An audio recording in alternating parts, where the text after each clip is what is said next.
3장 유다 마카베오에 대한 찬사. 마카베오라고 불리는 그의 아들 유다가 그 뒤를 이었다. 유다의 모든 형제와 아버지에게 합세하였던 이들이 모두 그를 도와 기쁘게 이스라엘을 위하여 전쟁을 하였다. 그는 자기 백성의 영광을 널리 떨쳤다. 거인처럼 가슴바지 갑옷을 입고 무기를 허리에 차고 전투할 때마다 칼을 휘두르며 진영을 보호하였다. 그는 사자처럼 활약하였으니 먹이를 보고 으르렁거리는 힘센 사자 같았다.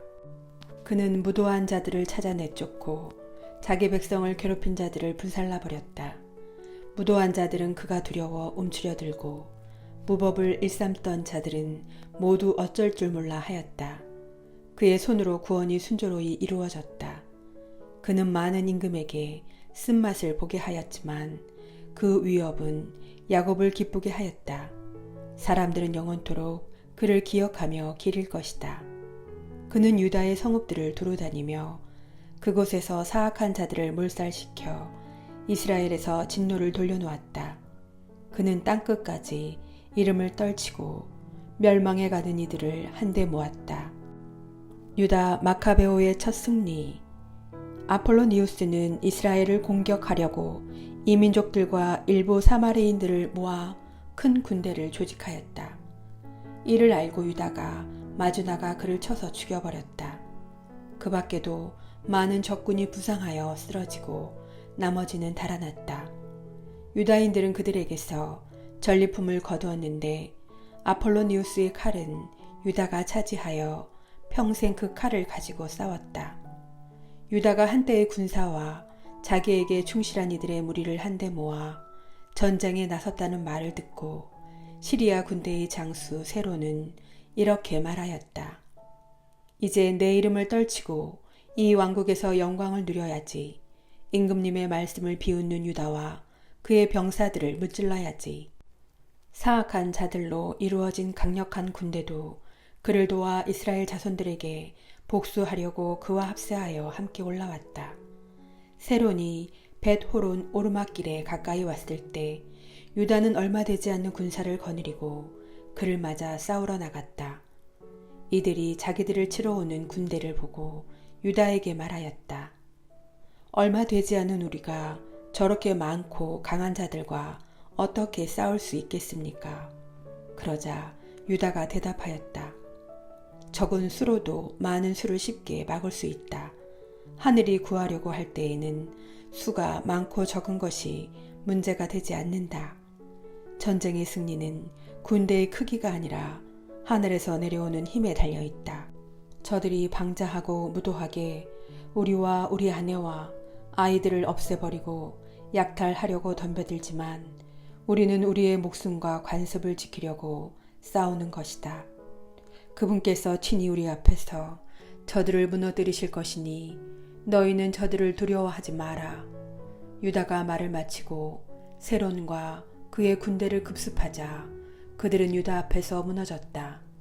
유다는 벳호른 내리막길을 달려 들판까지 뒤쫓아 갔는데 그들 가운데 800명이 쓰러지고 나머지는 필리스티아 땅으로 달아났다. 그러자 사람들은 유다와 그의 형제들을 두려워하기 시작하였고 주변의 민족들은 공포에 사로잡히게 되었다. 유다의 명성은 임금에게까지 알려지고 민족들마다 그가 한 전투를 두고 이야기하였다. 안티오코스가 페르시아로 떠나며 리시아스를 섭정에 임명하다. 안티오코스는 이러한 사실을 듣고 몹시 화가 나 사람들을 보내어 나라의 모든 부대를 소집하고 매우 강력한 군대를 조직하였다. 그리고 자기 금고를 열어 군사들에게 1년치 봉급을 주며 모든 사태에 대비하라고 명령하였다. 그러나 그는 국고의 돈이 떨어지고 자기가 예로부터 내려오던 관습을 없애버림으로써 이 땅에 일어난 내란과 재앙 때문에 이 지방에서 올라오는 조공조차 적어졌다는 사실을 알게 되었다. 그리하여 그는 이전의 임금들보다 경비와 선물을 아끼지 않고 넉넉히 주워오다가 이제는 그렇게 할 돈이 없지 않을까 걱정하게 되었다. 크게 당황한 그는 페르시아로 가 그곳 여러 지방에서 조공을 거두고 많은 돈을 모아 오기로 결심하였다. 그는 탁월한 인물이면서 왕족인 리시아스에게 유프라테스 강에서 이집트 경계에 이르기까지 임금의 행정을 맡겼다.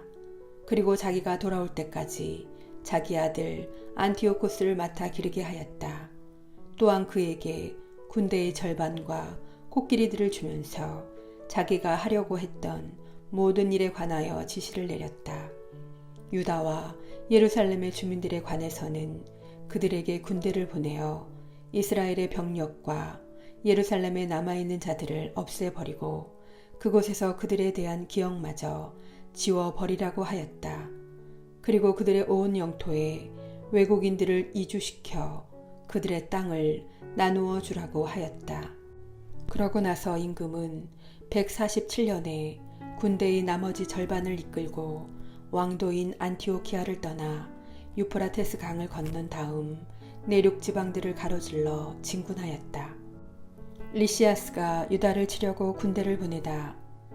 리시아스는 도리메네스의 아들 프톨레마이오스 그리고 니카노르와 고리기아스를 뽑았는데 이들은 임금의 벗들 가운데에서도 유력한 사람들이었다.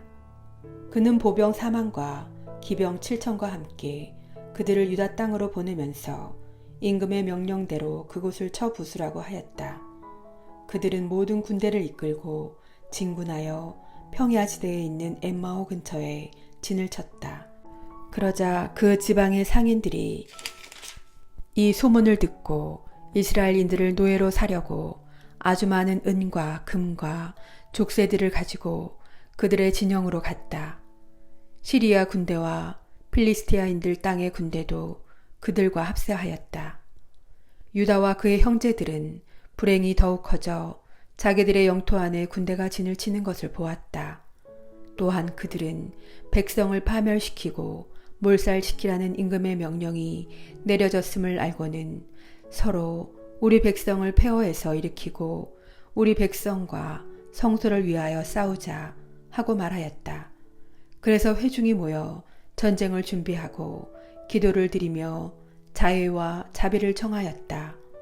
예루살렘은 광야처럼 인적이 없고 그 자녀들 가운데 드나드는 이가 아무도 없다. 성소는 짓밟히고 성체는 외국인들에게 점령되어 이 민족들의 거처가 되었다. 야곱에게서 기쁨이 사라지고 피리소리와 비파소리도 끊어졌다. 유다인들이 미츠파에 모이다. 그들은 함께 모여 예루살렘 맞은쪽에 있는 미츠파로 갔다. 전에 이스라엘의 기도소가 미츠파에 있었기 때문이다. 그들은 그날 단식하고 자루옷을 둘렀다. 또 머리에 재를 뿌리고 옷을 찢었다. 그러고 나서 이 민족들이 거짓 신들의 상에게 물어보곤 하는 것을 자기들도 알아보려고 율법서를 폈다. 그들은 사제옷과 만물과 11조도 가져왔다. 또 서야기를 다 채운 나즈르인들을 불러다 놓고 하늘을 향하여 큰 소리로 외쳤다.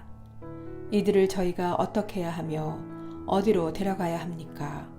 당신의 성소는 짓밟히고 더럽혀졌으며 당신의 사제들은 모욕을 당하고 슬퍼하고 있습니다. 이 민족들이 저희를 없애버리려고 한데 모였습니다. 당신께서는 그들이 저에게 맞서 무슨 계략을 짜고 있는지 아십니다. 당신께서 저희를 도와주지 않으시면 저희가 그들을 어찌 당해낼 수 있겠습니까? 그들은 나팔을 불고 큰 소리로 외쳤다. 그런 다음 유다는 천인 대장과 백인 대장, 50인 대장과 10인 대장들을 임명하여 백성을 지휘하게 하였다. 그리고 율법에 따라 집을 짓던 이들이나 갓 장가든 사람들, 포도밭에서 포도나무를 심던 이들이나 겁 많은 자들은 저마다 제 집으로 돌아가라고 하였다. 그러고 나서 군대는 진군하여 엠마오 남쪽에 진을 쳤다. 그때 유다가 말하였다. 무장을 갖추고 용사가 되어라. 아침 일찍 이 민족들과 싸울 준비를 하여라. 그들은 우리와 우리 성소를 없애버리려고 모여있다. 우리 민족과 성소가 잘못되는 것을 보느니 차라리 싸우다가 죽는 것이 낫다. 하늘이 바라시는 것은 무엇이든지 그대로 이루어질 것이다. 4장 유다가 엠마오에서 승리하다. 고르기아스는 보병 5천과 정예기병 1천을 데리고 나섰는데 그 부대는 밤중에 출발하였다. 유다인들의 진지에 들이닥쳐 그들을 급습하려는 것이었다. 성체에서 몇 사람이 나와 고르기아스를 안내하였다. 이 소식을 들은 유다도 군사들을 이끌고 엠마오에 있는 임금의 군대를 치려고 출발하였다. 적의 병사들이 아직도 진지 밖에 흩어져 있을 때에 치려는 것이었다. 고르기아스는 밤중에 유다의 진지에 이르러 아무도 없는 것을 보고는 이 자들이 우리를 피해 달아났구나 하며 산으로 그들을 찾아 나섰다. 날이 셀 무렵에 유다가 병사 3천과 함께 들판에 나타났다. 그러나 그들은 바라는 만큼 갑옷과 칼을 갖추지 못하였다. 그들이 보니 이 민족들의 진지는 방비가 튼튼하였고 그 둘레를 기병대가 에워싸고 있었다. 더구나 그 자들은 전투에 익숙한 자들이었다. 그때 유다는 자기 군사들에게 이렇게 말하였다. 저들의 수가 많다고 두려워하지 말고 저들의 공격을 겁내지 마라.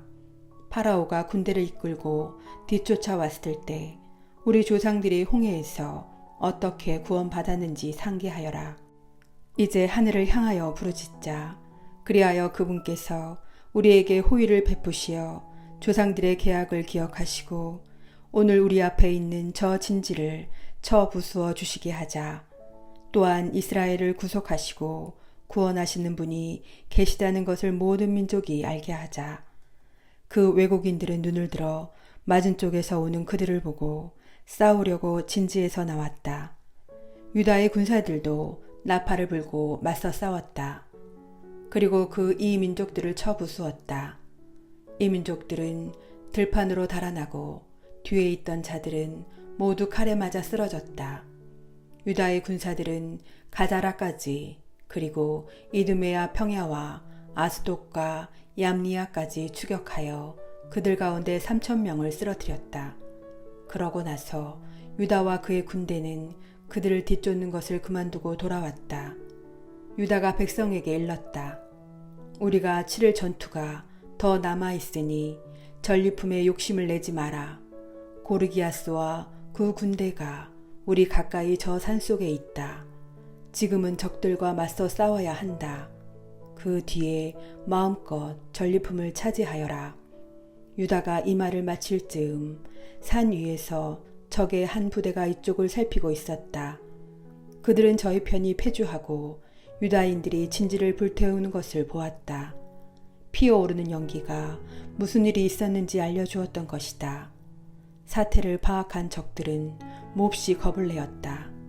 게다가 유다의 군대가 들판에서 싸울 준비를 하고 있는 것을 보고는 모두 필리스티아인들의 땅으로 달아났다. 유다는 다시 가서 적진을 털고 많은 금과 은, 보라색 천과 자홍색 천, 그리고 그 밖에도 많은 재물을 거두어들였다.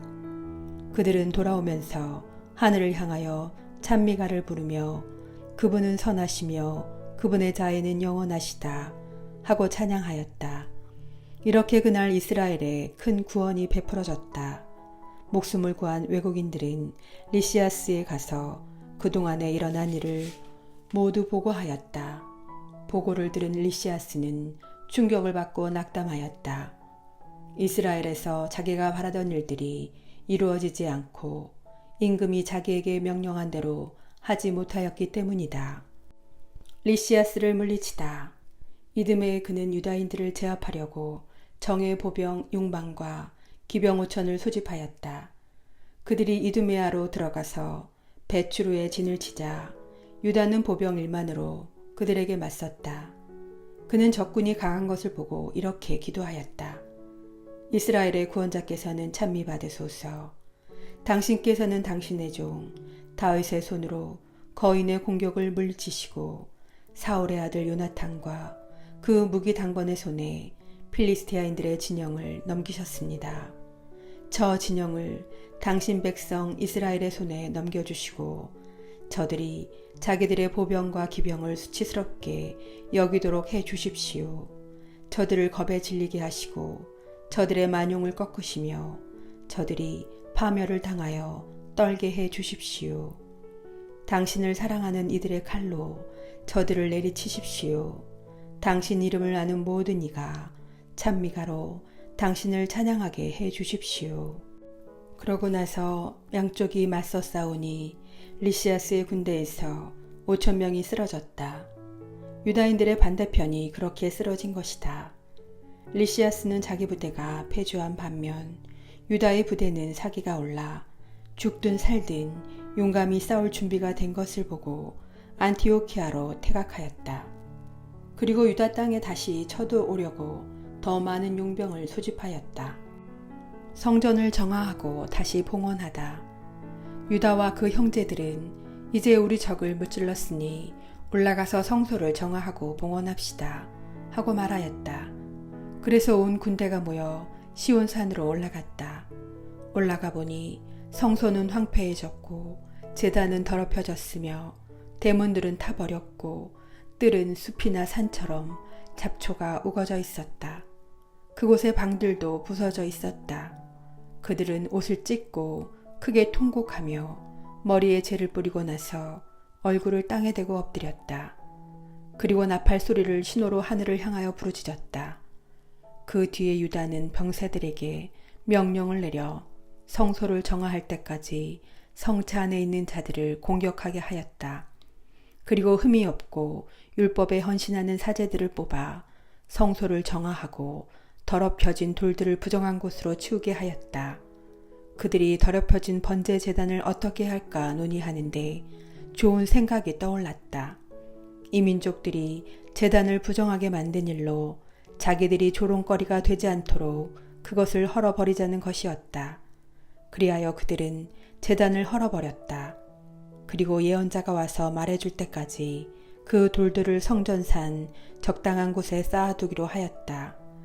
이어서 율법에 따라 다듬지 않은 돌들을 가져다가 이전의 제단과 같은 제단을 새로 쌓았다. 그리고 성소와 성전 내부를 복구하고 뜰을 축성하였다. 그들은 또 거룩한 기물들을 새로 만들고 등잔대와 분향 제단과 상을 성전 안에 들여다 놓았다. 그러고 나서 제단 위에서 향을 피우고 등잔대의 등에 불을 붙이니 등불이 성전 안을 비추었다. 또 상 위에는 빵을 차려놓고 휘정을 쳤다. 이렇게 그들은 시작한 일을 모두 마쳤다. 그들은 148년 아홉째 달, 곧 키슬레우 달 25셋 날 아침 일찍 일어나 새로 만든 번제 제단 위에서 율법에 따라 희생 제물을 바쳤다. 이 민족들이 제단을 더럽혔던 바로 그때 그날 그들은 노래를 하고 수금과 비파와 자바라를 연주하며 그 제단을 다시 봉헌한 것이다. 온 백성은 얼굴을 땅에 대고 엎드려 자기들을 성공의 길로 이끌어 주신 하늘을 찬양하였다. 그들은 여드레 동안 제단 봉헌을 경축하였는데 기쁜 마음으로 번제물을 바치고 친교 제물과 감사 제물을 드렸다. 또 성전 앞면을 금강과 방패로 장식하고 대문을 새로 만들었으며 방에도 모두 문을 달았다. 백성은 크게 기뻐하였다. 이렇게 하여 이 민족들이 남긴 치욕의 흔적이 사라졌다. 유다와 그의 형제들과 이스라엘 온 회중은 해마다 그때가 돌아오면 키슬레우 달 25셋 날부터 여드레 동안 제단 봉헌 축일로 기쁘고 즐겁게 지내기로 결정하였다. 그들은 또 시온산 둘레에 높은 성벽을 쌓고 튼튼한 탑을 세워 이 민족들이 전에 한 것처럼 그곳을 짓밟지 못하게 하였다.